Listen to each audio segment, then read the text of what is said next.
আসার আশায় আশায়।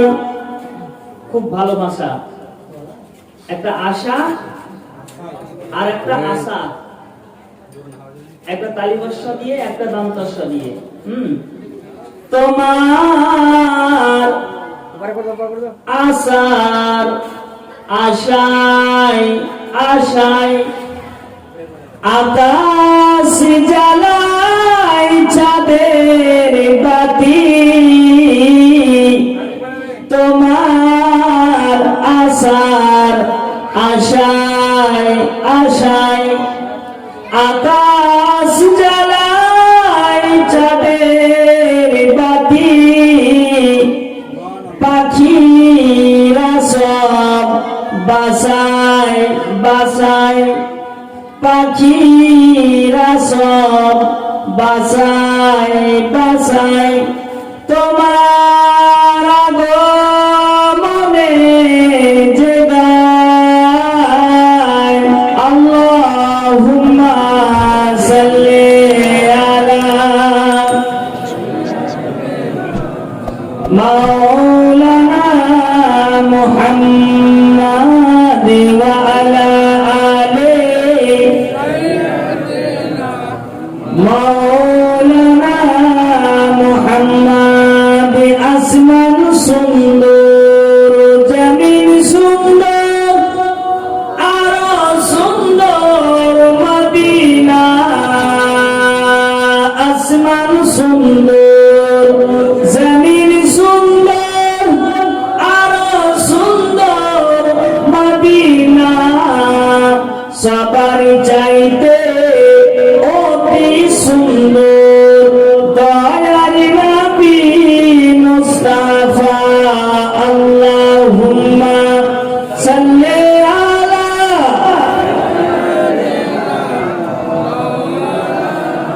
মুহাম্মাদ ওয়া আলা আলি।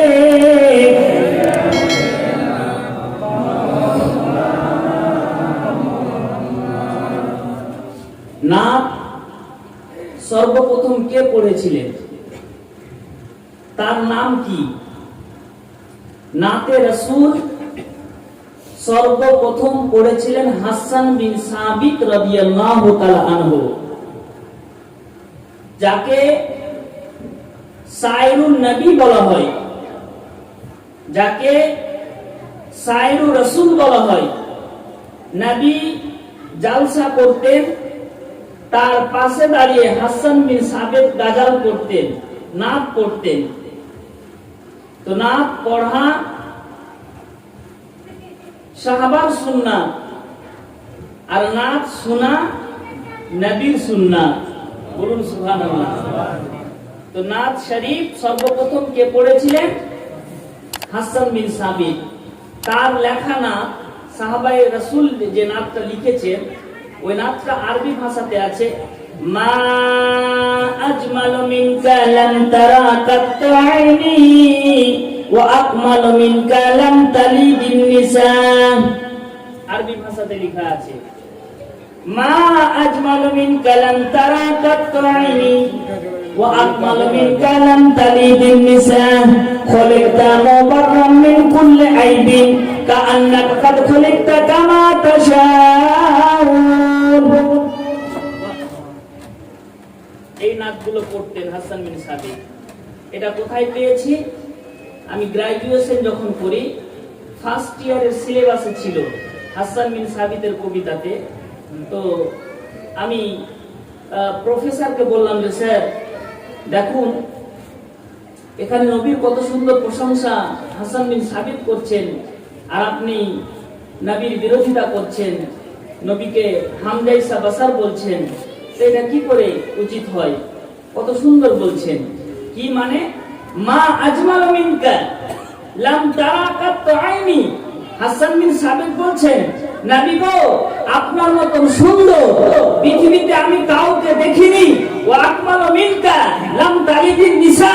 আর আপনার মতন সুন্দর ছেলে, আপনার মতন পণ্ডিত ছেলে, আপনার মতন কামাল ছেলে পৃথিবীর কোন মা জন্ম দিতে পারেনি।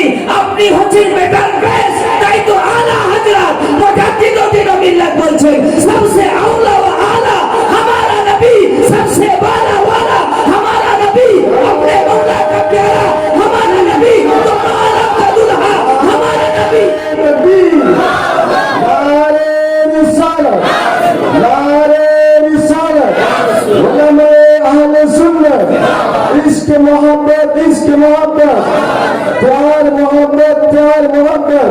नारे तकबीर, नारे रिसालत।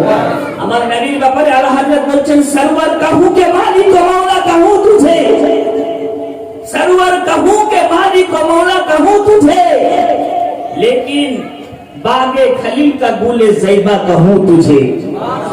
तेरे तो वस्फ आई तला ही से है बड़े, हैरान हूं मेरे शाह, मैं क्या क्या कहूं तुझे।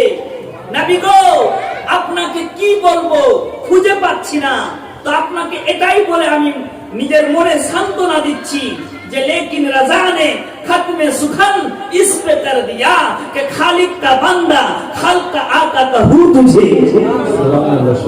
হাসান বিন সাবিত কবিতাতে লিখছেন যে ইয়া বিকরা আমিনাতাল মুবারাক, ও আমিনার প্রথম সন্তান, ও আমিনার কল্যাণময় সন্তান, ও সুন্দরময় সন্তান, ইয়া বিকরা আমিনাতাল মুবারাক যিকরুহু ওয়ালাদাতকা মুহসানাতুন বিসাদিল আসআদি। বলুন সুবহানাল্লাহ। সুবহানাল্লাহ, সুবহানাল্লাহ। আমিনার প্রথম সন্তান, আপনার মতন সুন্দর, আপনার মতন পণ্ডিত, আপনার মতন জ্ঞানী, আপনার মতন রূপময়, আপনার মতন এক্সেলেন্ট পৃথিবীতে কেউ আসতে পারেনি। আপনি হচ্ছেন কল্যাণময়, আপনি হচ্ছেন সর্বশ্রেষ্ঠ মানব। বলুন সুবহানাল্লাহ। তো আমি ওই দিকে যাচ্ছি না, একবার দরুদ শরীফ পড়ুন। একটা সুন্দর নাচ, আমি সব নাচ পড়ি না, মানে ব্যাপারটা হচ্ছে আমি ওই সমস্ত নাচগুলো পড়ি যে নাচটা তাৎপর্যপূর্ণ, সেই নাচগুলো পড়ি। তার জন্য আমার নাচগুলো নতুন মনে হবে। অনেকে নাচ পড়ে যে আপনার দে মাঝি পাল তুলে দে খেলা করিস না, এইসব নাচগুলো বলে না গানের সুরে। আলা হাজার বলতেছেন গানের সুরে নাচ পড়া হারাম রয়েছে, কারণ গানের সুরে নাচ পড়া যাবে না। নাচ যদি পড়তে হয় ইসকে রাসূলে বিভোর হয়ে পড়ুন, নেকি আছে। আর আজকালকার অনেক নাচ আপনার গানের সুরে পড়ছে, হাদিসে বলছে গানের সুরে নাচ পড়া যাবে না, এটা ইসলাম। ইসলাম এত সূক্ষ্ম বিষয়, একে মাফ করে চলতে হবে।